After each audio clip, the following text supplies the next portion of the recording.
10th of May 2023, Wednesday. All right, guys, MA with Cal. Now, this is very serious. This is very important. S&P 500 now is trading about 4,150, right, around there. Could see 3420 if the 2011 debt ceiling crisis repeats. All right, this is something that you have to pay attention to detail, because now Janet Yellen is definitely warning and warning again that the debt ceiling must be settled. But of course, we realize that not everybody is looking at it to be settled. I'll tell you more in detail very shortly. All right, this is a very important video, so watch it and forward to your friends, because this is really going to be very important. Yeah, please do your risk assessment, and thank you, Ames, for the kind sponsorship. Now, first of all, let's go into some prices in Miami. Now, Miami Grand Prix, right, apparently is slammed by the wild food prices as fans basically show the menu. Oh my, this is really crazy. Now you can see that this is the everywhere is broadcasting this right now, because it's the most expensive item ever seen in the F1. All right, there is this particular menu. Let's take a look. This menu itself is nachos with some salsa. I can't really read that, but basically it's just chips, and it costs as much as $275 US. Now, of course, it's served for 4 people, but the thing is this: even by 4 people, that means that per person itself is about $60 to $75. Don't you think it's ridiculous? Well, of course, for Grand Prix, that we know that this particular event, the price itself costs like $2,000 per ticket. So to serve you like $200 is not that expensive. But don't you realize that it's something really crazy that's going on? So some of the people say that they thought that it's a different currency, but of course it's served in US dollars. And the thing is this: even for this $42 steak sandwich, I can see this. I cannot imagine this is called steak sandwich. It's more like a ham sandwich to me. So seriously, guys, I don't know, but this is really quite incredible. Is this inflation? Well, depending on what you see right now. So apparently the latitude price in some part of the world is going to increase again. And of course, if Biden start to refill the national oil reserve, we expect the crude oil price to go higher.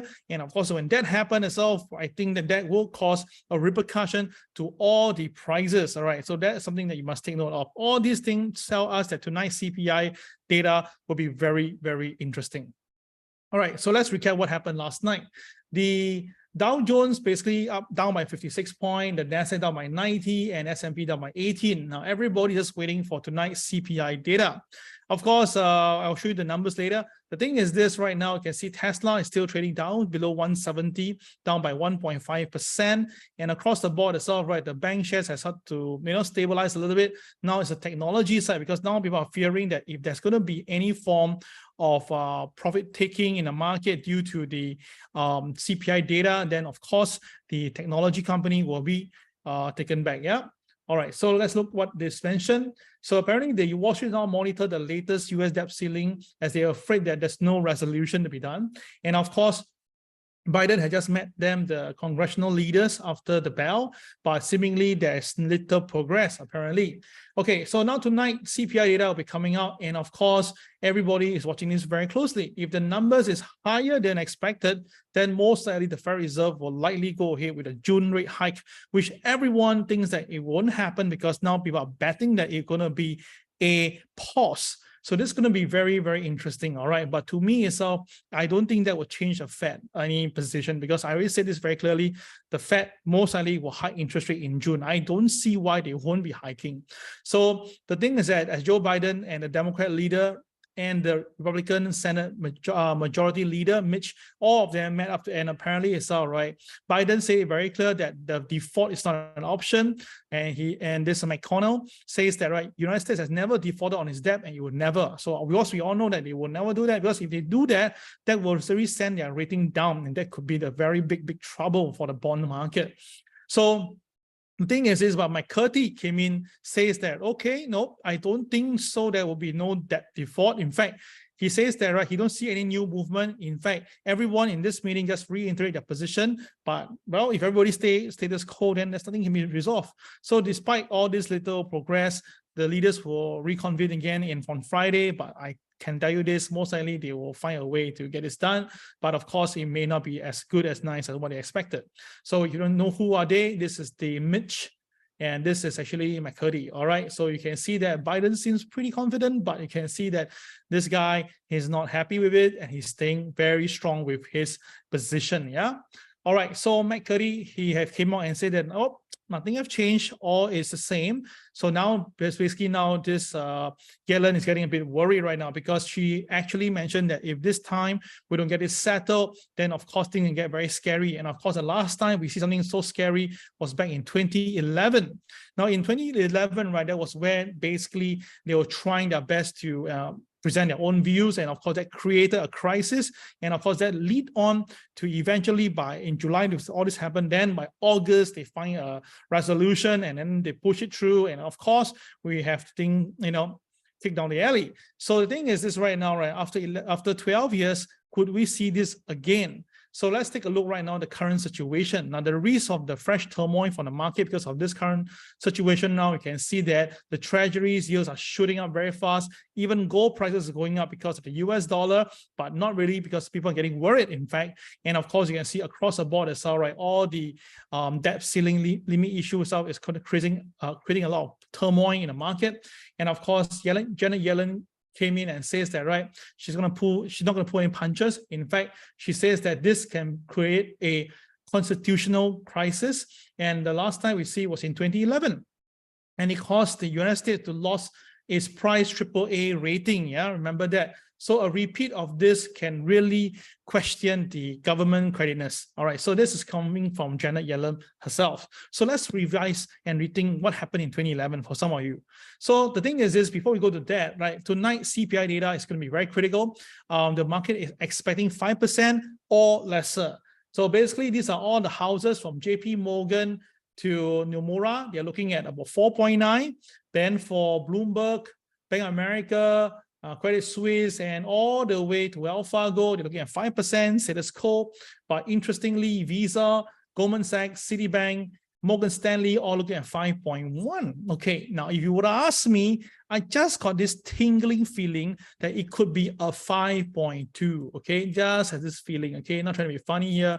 All right, even though my heart tell me it's 5.1, but I just got this feeling telling me that it could be 5.2. Now, of course, if this really happened, even if at 5%, that means that the price can go down. And that means that the Federal Reserve will likely have to continue to raise interest rates. All right. So you can see right now the CPI data since last year, July, from 9.1, that was a high.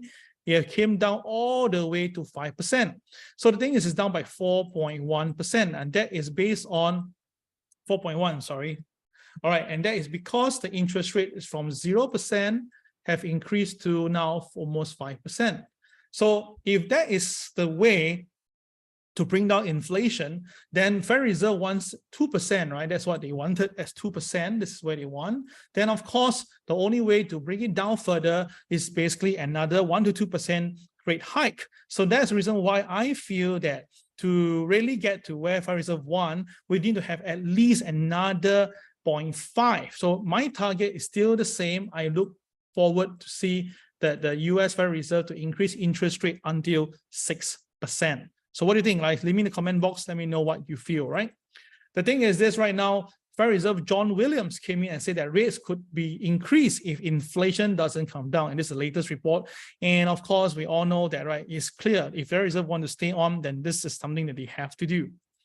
All right, so let's look at the target rate probabilities now for the 14th of June FOMC meeting. Now you can see that, right, just 1 day ago, okay, 1 day ago, it was only 15.5% of the polling expect a rate hike. But just 1 day later, it's 21.2. So if tonight, if the CPI data come up with 5% or 5.1, I'm pretty sure this number will surge to 41.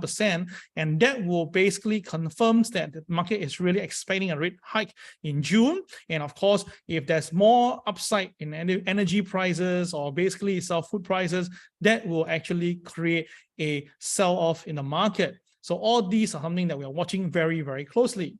So there are a few numbers to watch out for the S&P 500, which I need you to guys take a look. Now, S&P 500, this is a weekly chart, take note, yeah, weekly, yeah. We can see that S&P 500 basically is out every cycle is trading slightly lower. But of course, the 41.98 is a very strong resistance, which I think that market will be using it as a guide. Now, if the S&P can go past 41.98, to go back to 4,500 is very possible. And a lot of traders are all looking at this right now because they feel that this is going to be a bear trap. So if it's going to be a bear trap, once the market breaks out, right, the market should be able to go to 4,500. Now, the thing is this, that is the technical side, but the fundamental doesn't show me any numbers to basically support this view. Because number one is how the earnings are going down, that's for sure. Number two, we do have the earnings overall. So the last S&P report, 74% of the companies actually beat expectation, but don't forget that they have revised the expectation. If it is a mild expectation, so that's why the number is still holding up. And the thing is this, if there's going to be any form of energy crisis, meaning energy prices goes higher, then I think that will give a lot of reason for the Fed to continue to rate hike. And of course, with the unemployment and employment data all showing pretty good sign of robust economy, then that means that there's no reason for Fed to just buckle down at this stage right now. Now, at the same time, if the market does have to come down, right, 38.14 would be the level to watch out for, because we have seen it being supported twice in a row back then in 2 cycles. So we do expect that if the market do come down instead, then 38.14 will be next level. But where is the 34.20, right? I'll come to that very, very shortly. All right. So this is just pure TA on the S&P 500. Now let's look at this. Let's revisit 2011. This is going to be very interesting. Okay. Now in 2011, you notice that the market was basically consolidating in February till July, bouncing around the area, okay, bouncing around. The thing is this, from the highest point to the lowest point, we did a calculation, it's about 9.6% on a sideways movement. So what happened was that when the debt ceiling fell, all right, to be, push up, that was where the S&P 500 basically crashed down. And within a single month, it went down quite a fair bit from 1340, it went down all the way to 1160. That's 200 points, that's a lot.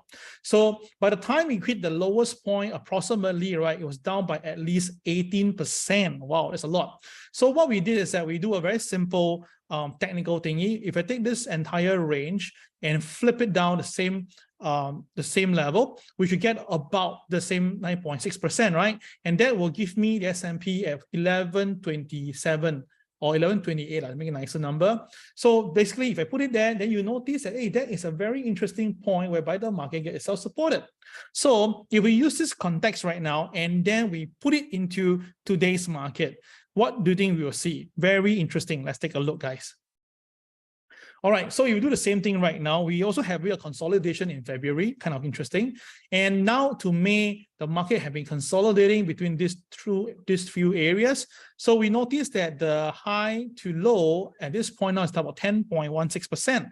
So if we do basically if we extend this by now 10.16%, we notice that the S&P will be trading at about 34.20. Wow, okay, 34.20.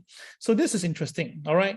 So the thing is that we all know by 1st of June, if really there's nothing can be done, then there's going to be a debt ceiling crisis, then it is very possible that the S&P may follow 2011 and go down to 34.20. And that probably is going to spook a lot of people, because from where we are right now, we're trading at 41.19 to go to 34.20. That means that the market has to drop by at least, about 20%, okay, from where we are right now. So do you think so it's possible? Well, this could be a big question mark, right? But the thing is this, is it because of all these things that's why Warren Buffett's not buying? Well, I'll come to that later. But the thing is this, what if the debt ceiling get resolved? Oh, that's interesting, because after that, right, after the debt ceiling got resolved in August, right, the market did recover for a short moment. And then after that pulls back again, where I think that is whereby a lot of people get worried and stuff.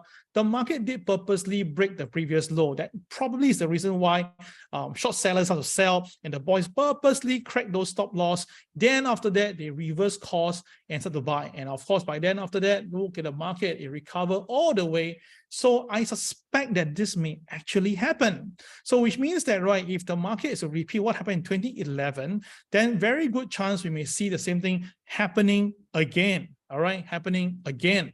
So if that's the case, that means that if the market after it really came down, maybe at 34.20, it's a good time to buy some, or if the market goes even lower than that, that'll be a lovely time to buy a lot, because I think that is where the base will be. So that's why Warren Buffett said on last Saturday during his shareholder meeting, he feels that right now, right, okay, the US economy is not doing that well. In fact, it doesn't sound cheery about the near future.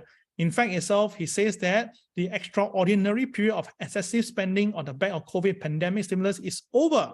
And in fact, that is where they need to be very careful. So to him himself now, his business has experienced an extreme period when the consumer splurge. So now the thing is whether or not things can really continue, he has his question mark. And in fact, now he's holding $130 billion in cash. I think he's waiting for the right time to go in. So we all know that people have been asking him, you have been holding so much cash, so what's your main reason? Now, this is a very long video, so I'm going to skip this. You can watch on Trader Boys. But the point is this, we can see now the S&P 500 at the moment now, the PE ratio is at 23.95. And of course, the medium is about 17.83. So if, let's say we do a hypothesis, if the S&P really will drop by 20%, so if that will give you about 18 to 19, right, for the PE ratio. I think that is something that I think Warren Buffett will be more than happy to buy. Right? What do you think so? I think that is something that why he's holding back. And you know he don't mince his word. If he says that the market is good, you should know by history, the market really goes up. Now, when he actually says the market is not so good, we all know that within 2 to 3 months' time, things can get very, very nasty. So that's the reason why I want to tell you this. If the market really pull back down and if S&P PE ratio do go to 17, 18, I think that will be a very good time to buy and make a lot of money by holding. What do you think? Let me know in the comment box. Yeah. So with the US Energy Secretary said that they need years to refill the oil reserve, but then Biden said that they start to do it right now because they don't want to pay premium on this. That's something interesting because we saw the oil price actually slip about a couple of days ago. But the thing is that a lot of traders think that that is the market bottom, and we did see the price recover from 63.40, recover to $72. That's a pretty good recovery. So all we can say is this, right? If let's say recession is coming in, naturally crude oil price will go lower.